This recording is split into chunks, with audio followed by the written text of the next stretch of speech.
So let's start with what your job is.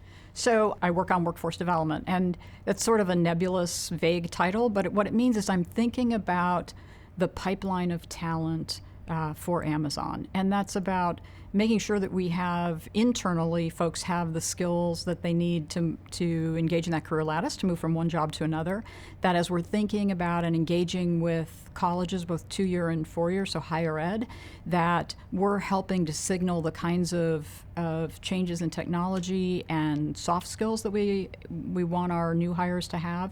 And then backing up even further, I mean, one of the cool things about Amazon is we like to really work backward from a problem, is thinking about that pipeline from K to 12. So even elementary and high school, and thinking about what are the capabilities there that we need to think about so that students are exposed to STEM, that they're comfortable engaging with it, so that when they get to high school and college, they're more likely to engage with that as an education option. So how does it work in terms of, in terms of who are you speaking to? How are you trying to develop this sort of pipeline of a new workforce for Amazon? So I have the luxury of talking to a lot of different people. So right now, for example, with the HQ2 in Virginia, I'm in the process of visiting the 95 counties in the Commonwealth. And so I talk to a wide variety of people, from higher ed, so 2- and 4-year colleges, to superintendents and principals at high schools, to city councils, to local officials, chambers of commerce, teachers in classrooms, other businesses, because that gives me the opportunity to learn more about what the environment is, what's happening on the ground, what's going really, really well, and where there's opportunity to do things that would have an impact. And when you say opportunity to have an impact or to kind of influence the direction of things, what do you mean? What does that mean? So if you take a step back and think about I think the Bureau of Labor Statistics says that there's 1.4 million, or there will be next year, 1.4 million STEM jobs open and only 400,000 candidates available that have the skills. That's a supply chain issue. And so if you take a step back and say, what do we need to do to address that? We can continue to scrap and fight over the same small number of people, but what do we need to do to address that supply issue? And part of it is creating the opportunity for students as young as elementary school to be exposed to technology in a way that makes it accessible and interesting. And so there are schools that are doing really great things, and there are others that, for example, don't have teachers who are certified to teach in computer science. And so it's understanding what it might take at that, either the local district level, the county level, or at the state level, so that when we advocate, we're advocating for programs that make sense. Earlier you said that there's a supply chain problem to some degree. What does that mean for Amazon in terms of tech talent and a supply chain problem? So we employ about 750,000 people around the world. And at our larger sites like Seattle, about half of our population are tech. And back to the Bureau of Labor Statistics data, 1.4 million jobs, 400,000 people with the qualifications to fill those jobs. It means that we are working to recruit from a limited pool of qualified people. And in a time of unprecedented unemployment, it just exacerbates the problem. So tell me a bit about what precipitated the announcement of the Upscaling initiatives, the $700 million initiative that was announced. So we've been doing upskilling for a while. It was an opportunity for us, I think, to put them together and really... Do you mean career choice? So career choice, the Machine Learning University, Amazon Technical Academy, many of the programs that are included that have been running for a while. Our DOL registered apprenticeship programs kicked off in 2017. So it was an acknowledgement that in Amazon fashion, that the programs are working. We had experimented, piloted, and then really doubled down. And this was an opportunity to take a step back and say, you know what? We are one of the largest employers in the United States, and we have an obligation to create good jobs. And good jobs comprise three things. A good wage. We have a $15 an hour minimum wage that we announced and implemented last November. Robust benefits from day one, including parental leave, which when you look at the data, the BLS says 13% of Americans have parental leave. And so making that available to workers is incredibly important. And then the third piece is a career.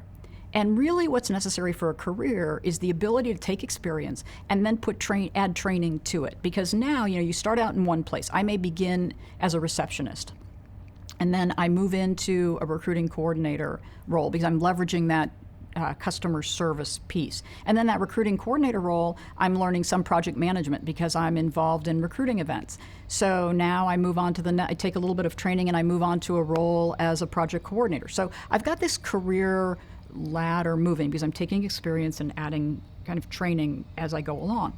And so by providing that training and adding it to the work experience, we provide a career ladder. Now, a large number of our employees, 400,000 in the U.S., work across our fulfillment center network.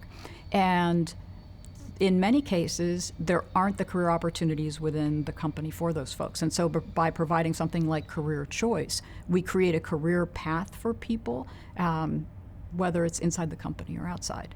And that creates good jobs. Well, yeah, I'm curious about what the thinking is like internally about, for instance, the fulfillment center jobs. Mm-hmm. And there's the prospect of automating, of whether some jobs will be automated out of existence or whether there'll be more automated fulfillment centers, and whether there's some concern that there's a bifurcated workforce, right? That there's people that work the warehouse jobs, which are the vast number of people that work for Amazon, and then of course there's the skilled technical talent. And how much thinking goes on inside of Amazon about a bifurcated workforce? So I think we're a long way off from automating the fulfillment centers, where we've added, I think, 200,000 robots in the last several years and hired 300,000 people. So we're automating, and the automation is improving efficiency, and it's changing some jobs. It makes it, for example, eliminates some of the walking for associates. It makes picking easier because you're really selecting from a smaller number of items. I think we're a long way off from what you'd call a lights out facility. From a bifurcated workforce standpoint, I think that our employees in our fulfillment centers across the logistics chain are core to delivering that customer delight. I mean, that's we open up our fulfillment centers to anybody over the age of 6. So if you haven't been to one, I would encourage you to go take a look, because that's where the magic happens.